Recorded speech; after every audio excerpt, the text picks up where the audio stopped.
Hey, everybody, welcome into the briefing right here, brought to you by OverwatchCore.com. I'm Redmage, and that's MTarget on either side. Wait, I don't know which direction I'm pointing at you for, but I'm pointing correctly at you, and you were pointing correctly at me. Yeah, one of these is the correct dimension of where he is. So, either which way, welcome into our weekly podcast here, which is going to be all about. We're going to be talking a lot about Overwatch. We're still No not in the way. beta.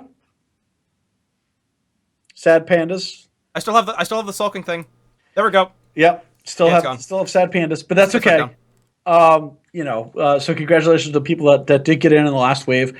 It's great to see that Blizzard Primarily is, Asia, but yep. yeah, bringing in the Asian community, which I like because let's face it, one of the biggest developers or not developers, the developments in esports is always in the Asian community. So it's really good to see that they're kind of Yep. putting a little bit more over there, which is good.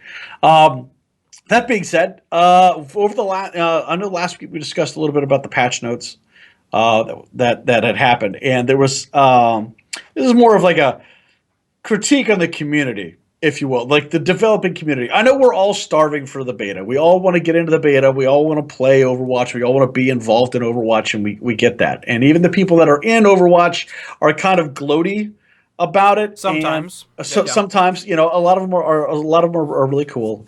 And in the patch notes that they put out, there's a lot of people being extremely negative about a lot of things, and I gotta hand it to Kaplan and Lalira, who's the community manager for Overwatch. If you don't know, one, she's amazingly responsive to everything from Reddit to the forums to everything else that's out there. She's an amazing community manager. I have never seen that kind of speed and resilience at dealing with esports community members. But it was it kind of took a tone for me a little bit. It's just that we're really excited about these changes. We're really excited about Overwatch, and the first thing out of everybody's mouth was, well, or the one thing that really kicked it off for me was I'm not going to pull out the person's name or whatever, but the title for his forum thread was "Grats, you guys did it," and then it was just all this negative stuff. And if there's one thing that I hate as a designer and developer and stuff, when you're looking for really criticism, but critique on your work, it's that it's immediately negative and there's no Well, there's something no that's basis. negative. There's no constructive. Exactly. I saw the same thread, and it was, first of all, it wasn't consistent. He complained Right. about Everything. opposite things, but also when you just complain and you don't offer anything, it doesn't work. I'm going to Yeah. hijack really quickly before I let you go back to it. And another thread, there was a hotfix because I would patch. just rant. Yeah. Yeah, is they were tweaking. Mercy got nerfed, and but when she got nerfed, they were getting ready to add, or they added one thing, and then they were getting ready to take it away again because they realized that it was going to be and it was purely a quality of life thing. And a person, she's I would call her a semi-pro. I don't know if she's on a team, but she does play with a lot of the pro players a lot. And she put a forum post up saying, "Please do not add this in." Behind the scenes, she said it a little bit ruder, but on the forum, it was more well thought out. It was better Right. put together, and it was pretty much, look, I understand where you guys are coming from. This is not going to be a quality of life change. This is going to be a direct nerf, specifically involving Mercy with targeting things. And part of her remark is, if you're complaining about this, you need to learn to get better. That I don't agree with. I think that there is a line that they need to find that balances between high-end play and low-end play. We can get into the discussion about balancing Bastion in a moment. Yeah. But she said it, look, please don't do this. And Jeff, Mr. Kaplan, posted, I think, on page 2 or 3 of this thread. So it hadn't even been on that long. It's a 15-page thread at this point. And he said, "You're right. Thank you for your points. We will not be sending this to live." Simple as that. Boom, done. And it was great. Shout outs to everybody involved in that situation for doing it with a level head. Saying, hey, we understand, or maybe not even saying we understand where you're coming from, but this isn't going to work. Yeah. And You don't immediately just say, start "This complaining. sucks." Yeah, exactly. You don't immediately go into your boss's office ranting and raving about whatever, blah, blah, blah. You go and complain to your coworkers, and then you take it to the boss. "Excuse me, sir. let me, and that's exactly what it is. That's exactly what you need to do. You need to complain about it. That's fine. Complain about all the little changes, the little things here and there.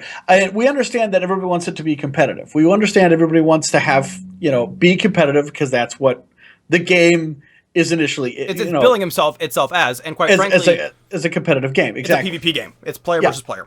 Yeah, but the question is where do you balance it? Do you balance it for the casual player or the better player? And that's where the Bastion debate comes in. Is right. Bastion, even after his buffs, was still not considered strong at the pro level. Mm-hmm.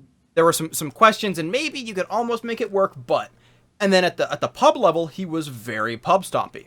Yep. Now, here's where it gets interesting. I was talking with a guy that's in the beta. His name is Bible Study. Great guy, writer for Tempo Storm. But he said that he thinks the problem with Bastion is the way that they did it was give him a bunch of armor when he's in sentry form. Just end of story. Just bam, turret mode, extra bulk, done. And then there's the core on the back that does 3 times damage. Great. Problem is that he has 360-degree range of movement with no negative effects in terms of spinning. He can whip himself around 100%. As quickly as anybody else can, meaning that if you're trying to get behind him, good luck. He's just going to keep shooting you.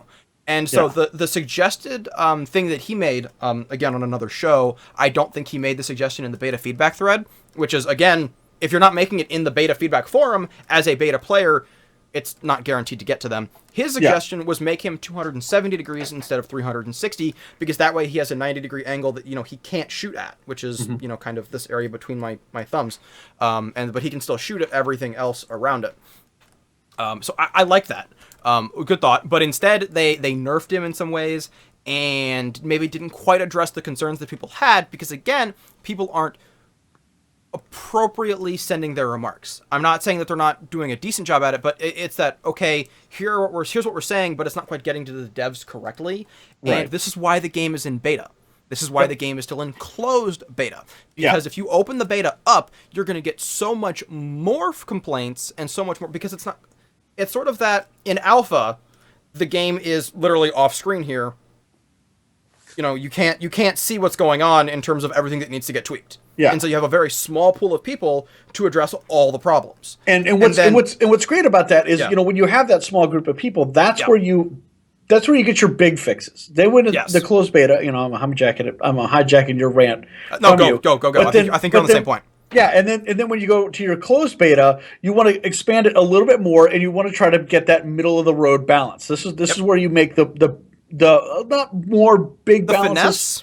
Yeah, the finesse changes, kind of a thing, where you make sure that everything kind of feels a little right. And then when you go to the open beta, that's where you get all the fine tuning tweaks. But that's where you take the data. That's something that people forget is that they're taking data out of this, and so they're not just taking the remarks that the beta community is sending, but they're also taking the actual raw data. And even once they go live, obviously they'll continue to bounce around the data that's given. I would hope, at least. But that's the way that it works. Is that the closer to open and the larger the beta gets, the more voices there are, which makes it the harder to listen. Which means that if you're in the closed beta right now, you have the opportunity to affect change, and you have the opportunity to affect great change in the way this game is done. Which is why if you do it properly, exactly, yeah, and that's the thing. We are all. I mean, I've done this before too, where you immediately like, oh, that's dumb, that's stupid, that's that kind of thing. Yeah. But if you put into the patch forums and things like that, where it's like, hey, look, this is the kind of situation that I run into. These are the options that I've tried, and there's still nothing that I can do. Yeah. How is there a way that you can prevent blah blah blah kind of a situation? And the changes with Bastion came because a lot of the low end players that were just trying to get into the fields for the game weren't being able to complete the game because they felt that Bastion was so strong, or that or that Torbjorn was too strong, and because of those, hey, look, we're not having a lot of fun because this is happening and that kind of a thing. That's why they kind of made up these little changes. Definitely. So immediately not being able to, if your response is, well, they get better, well, then you know what? Shut up, because that's not constructive. And most pro players aren't saying that. They Right. are what pro players are, and this is where I'm gonna hijack again, and we're gonna do some brief esports coverage here. The Is tug of war, you know? is that by the way, if there was some static during this last piece, my apologies. I'm not sure if that's on my headset messing up or / my computer, or if that's actually in the recording. So once we get in studio, it'll be a whole lot better. Yeah. But I guess it's get me to the studio, not get you to the studio, because you're already there. I'm over here. But the recording's over here. Haha. But anyway, so as I was saying, is most of the guys that I know that are in that upper echelon, they're not saying get better. What they're saying is we're concerned because these characters that are pub stompy also aren't amazing at the top level. Mm-hmm. And so they want to find the balance too. You know, they understand, well, I want to have a little bit more, you know, the concern is I want to be able to play this character in a pro game. I find him fun. I think that it would be good to use, but it doesn't happen. And it's their remarking that they understand that it's difficult for the developers to do it. And so I applaud them on that. And now speaking of, again, developers and balancing, is ESL's Community Cup for the 22nd of February has a 1 hero limit. And this is not a good idea. So everybody has said, right now they have 0 signups. 0 teams have signed up for this event. There is not a prize. There's no cash prize. It's simply come out and win kind of thing, which is where a lot of them are. It's where we're going to probably at least start off with as well, until we can get some ad revenue rolling in, so we can pay back or not pay back the teams, but offer up a prize pool.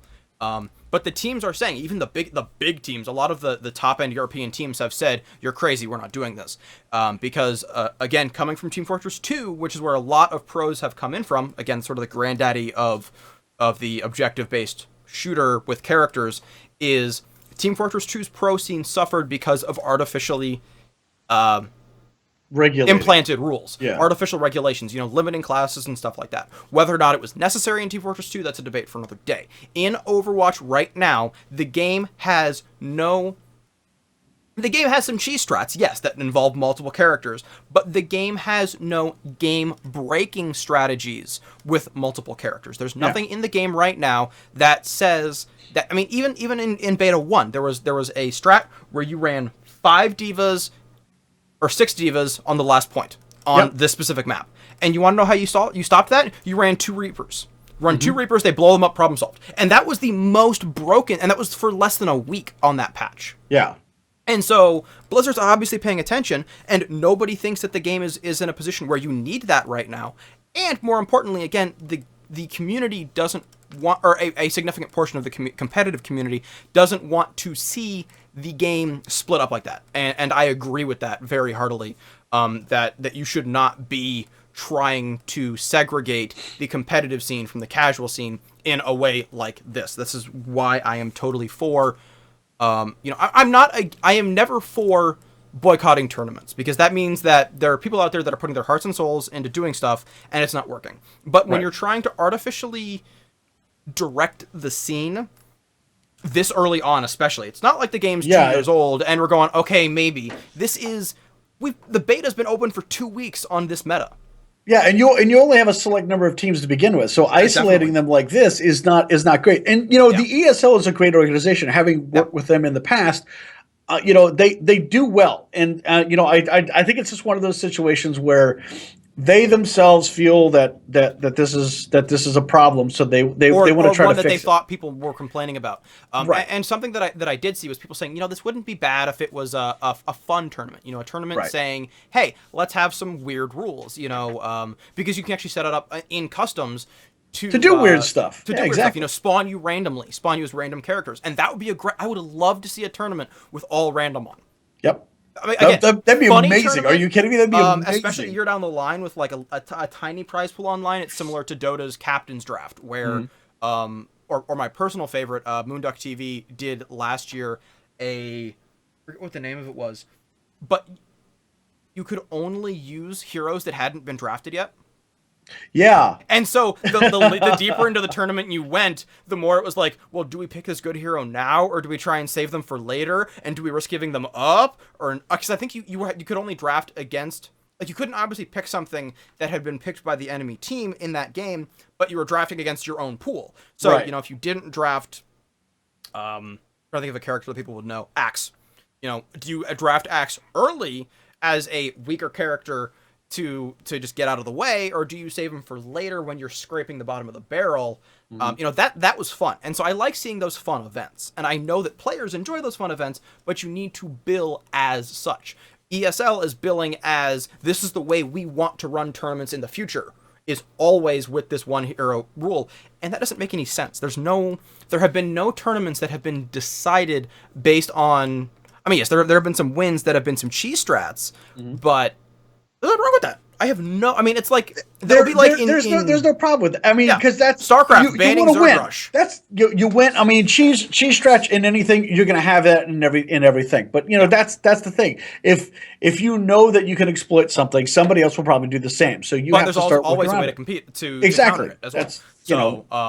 And in that case, get better as in a the lot of people competitive scene, respond. you're allowed to say that because again, when you're competing to be the best, that's what you do. You get better. Yeah. But when you're trying to build the scene, you have to understand that the scene isn't even built yet. We're still laying the foundation for it right now. We're maybe getting up some framework because we're trying, because it's not like everybody has access to it. People are still clamoring for access, and the thing is that Blizzard, for the most part, knows what they're doing.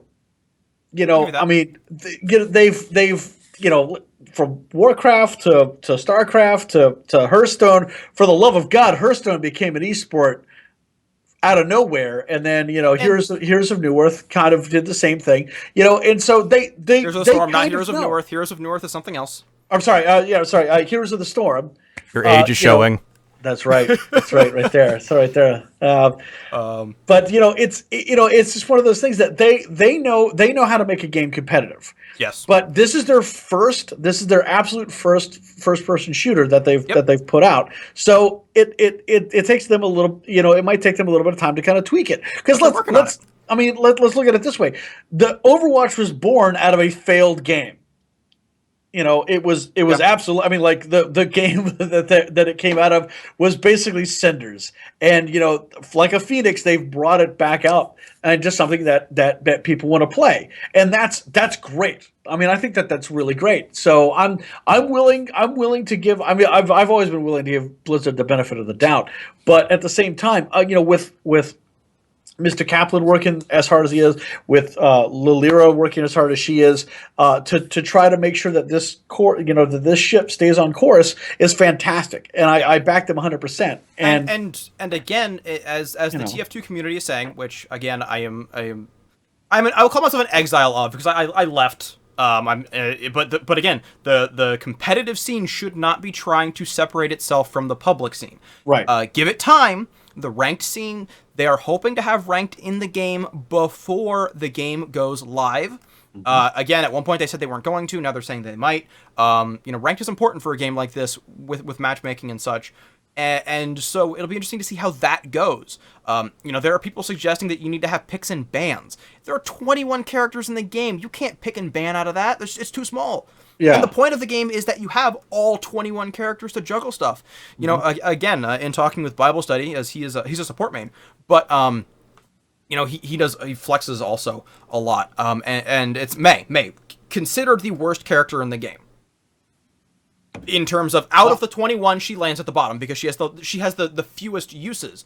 But at the same time, that last 20 yards on a payload map, one May can stop an entire team. Mm-hmm. Because of what her kit does, and that's what she's for, is stuff like that. And so, pick and ban process, you're not going to pick a May, but you hit the last 20 yards, oh shit, we need May. Oh wait, you didn't pick her, so you can't play her. The game doesn't have that in place. Yeah, let it grow. Yeah, let it grow up a little bit. I mean, yes, we, going off what you're saying. Yes, we want there to be a competitive scene because there will be. Like just let it evolve naturally. Don't force it right now because it's still in beta. We still don't have a lot of people that could be extremely good at this game. We don't have them in there. But just like you're saying, with 21 characters, there's an entire map to cover, and may not be good at the it's like having a early, middle, and late part of the game. May is a late game character because of I can see what that, you can yeah. do, choke Yeah. points and things like that. Where Reinhardt is good all the way through, or Tracer. Symmetra's a good. Here's another example in terms of early game. Symmetra for defense, you want her holding the first point because the whole point is right now fairly good in terms of getting a teleporter online. You rush that teleporter, you get that up front, so you're defending point 1. Even though you're respawning back here, it decreases the amount of time that it takes for you to get from here to here. And so Symmetra doesn't do you any good at the last point because guess what? If you're defending the cart and it's at Right spawn. there. There's no point in teleporting from spawn to cart because then you're just gonna have to walk back and forth anyways, so it doesn't work. Yeah, so it you might doesn't work. and that's again that example of positioning and everything else. Yeah. So again, we got a little bit off topic, I think, but again, at the end of the day, let our watch grow, be constructive, and don't be more importantly, don't be restrictive. Try new things. If you're in the beta, try out crazy stuff. Okay, don't break the map. Yes, we know that there's a bug on Nepal where you can actually get outside of the map that doesn't do you any good. It just kills you. But hey, it's there. Okay, so that's something that you report. It's a bug, fix it. But in terms of, try weird things. Try, using a Mei to get a character where they normally couldn't go. Try using, there's different options, and just consider thinking outside the box. Those of you that are in the beta right now, and those of us that are in the beta right now, or will be in the beta, you're shaping a game. There's a lot that you can do. Work with Blizzard. This is a game that, okay, maybe you pre-ordered it, and that's great. But if you're in closed beta, it doesn't cost you anything. Blizzard is giving you a $50 game, or a $40 game, excuse me, for free for a limited time because they are asking you to help them make their game better. Yep.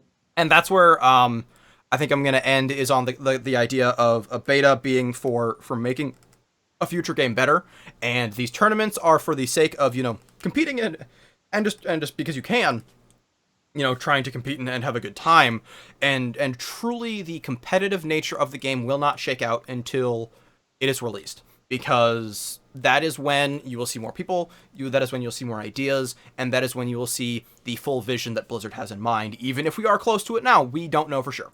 Yep. And there you go. So that's our spiel for this week on the briefing, brought to you by OverwatchCore.com. Don't forget to follow Overwatch Core on Twitter, and we'll bring you up more up to date with all the information as it comes out. But you can also sign up for the beta if you haven't already. Go over to playoverwatch.com. You can sign up over there, and hopefully you'll get in. Yep. So thank you all for tuning in. We do appreciate it, and we'll see you all next week.